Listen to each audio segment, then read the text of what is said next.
Alright, so I'm going to use the tech disc to test out different nose down techniques to see how they compare. And those techniques are going to be pour the T, which is called ulnar deviation in the wrist, tilting the wrist towards the ulnar side. And then there's turn the key. And then there's what I'm calling an inverted swoop.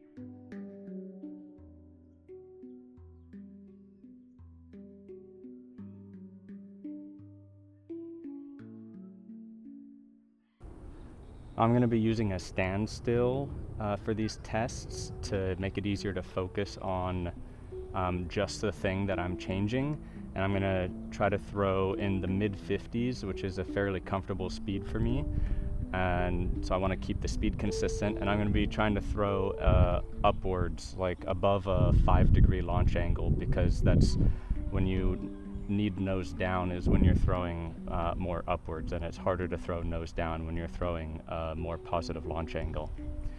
So I'm going to throw about 10 of each, and then I may select out of those 10, I may throw out ones where I had a too big of a difference in launch angle or speed or hyzer. All right, here's the first 10 with turn the key.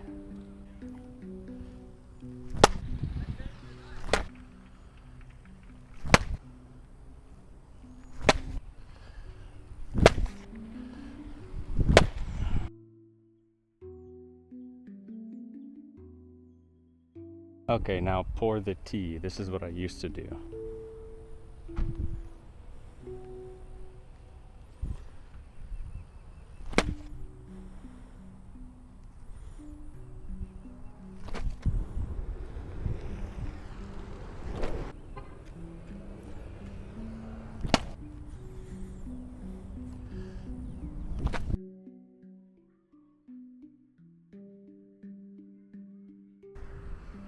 Okay, so now I'm going to test the inverted swoop, is what I'm calling it. So a swoop is high to low to high.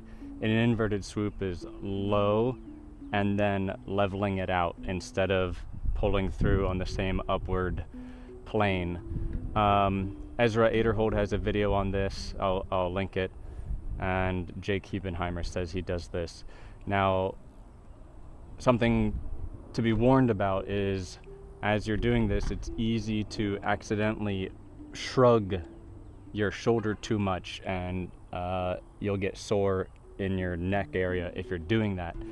So it may not be the best one to use without practice, to make sure you're not doing that, because to lower your reach back, you're lowering your arm, and then to pull through and not continue to throw high, you have to raise your arm. So it's like you're here pulling through, and then as you're pulling through, you raise your arm. But as you raise your arm quickly, it's easy to also raise your shoulder and shrug. So while I'm trying this inverted swoop, I may accidentally be shrugging my shoulder, but I'm also going to try to not pour the tea and to not turn the key, so I'm only testing the inverted swoop.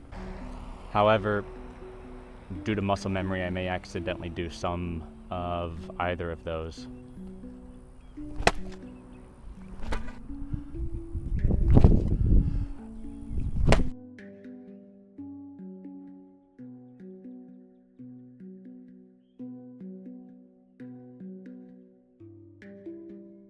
Okay, so in conclusion, pour the tea was the least effective by far, despite it being the thing that I have the most practice with and is the easiest to implement. It doesn't require any timing. All you do is just lock the wrist in that position and hold it there. It's what I did for like the first 4 months I played exclusively. I didn't try anything else because it was so simple, and it allowed me to focus on learning other things and not have to learn more complicated stuff. So For the inverted swoop one, I accidentally had a lower launch angle than I wanted to, but it was still above 5. But that's something I think I could get better at with practice. I haven't practiced the inverted swoop very much. And then, so yeah, basically I think pour the tea is overrated, and the reason it continues to be recommended is because it's such an easy, technique to implement it, and so it's very easy to recommend. You don't have to do much explaining or training, talking about nuances of the timing and whatnot. And then I think for the people who pour the tea but successfully get a lot of nose down, like -3 or more. By the way, -4 is said to be what's required for really big distance lines.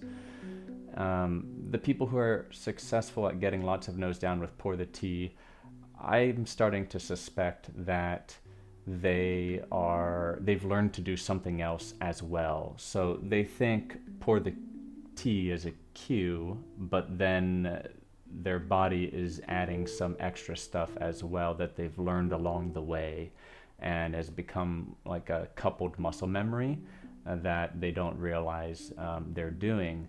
And so since they maybe don't realize they're doing it, they just attribute it to pour the tea, and so it perpetuates that pour the tea is actually what is having the biggest impact. Additionally, if you think about it, like if I'm throwing towards the camera and that's 12 o'clock, then this is 9 o'clock. Typically the release, a good release is in between that at 10 to 11-ish. And so the disc is going to spin out with your thumb and index finger as the last contact, and then it's going to go towards 12 o'clock. So at this last moment of contact, if I pour the tea, that's not nose down towards the camera, towards where the disc is going to go. That's kind of like hyzer slash, verging on a little bit towards the nose. But if I supinate my wrist, which is turn the key, that's clearly much more in the direction of nose down, which is why I think I get so much more nose down with it, even with a little practice. The first couple times I actually tried it, a month or two ago, I immediately got way more nose down. Now, if you're doing something like putting and you're releasing, straight forward with your hand and your arm straight out in front of you, then pour the tea is going to be more nose down.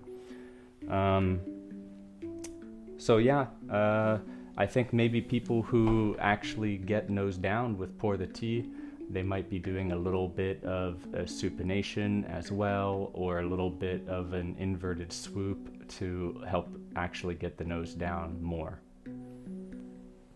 Oh, and one other thing that's interesting about the turn the key is when I time it correctly, it actually feels like it helps me get a stronger grip and more power on the disc consequently.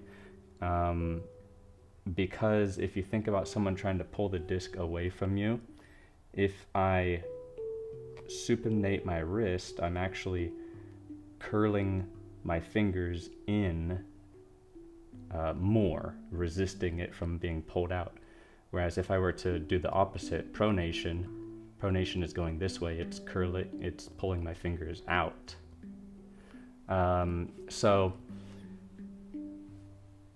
if you then also combine that with something I haven't really practiced before, but I just recently tried, which is curling the wrist, that helps you get a little bit of a stronger grip as well, because you're able to, I don't know exactly how to explain it, but it's like you're pocketing the disc, and then you're able to snap out the redirect harder, instead of it forcing its way out sooner. But if you combine that with turn the key together, which I tried, I accidentally threw like 4 miles per hour more than all the other throws while I was tired, and using the same effort trying to throw at around the same speed as before, because I just got such a better grip on it. However, it didn't work just by thinking about curling the wrist in. I had to do something that I heard one of the pros mention. I think it was Mason Ford. He mentioned Anthony Barella has this extended wrist in the reach back. And something about that timing helped. This is not really on topic anymore, but it's something I'm going to test more. So I'll make another video on it.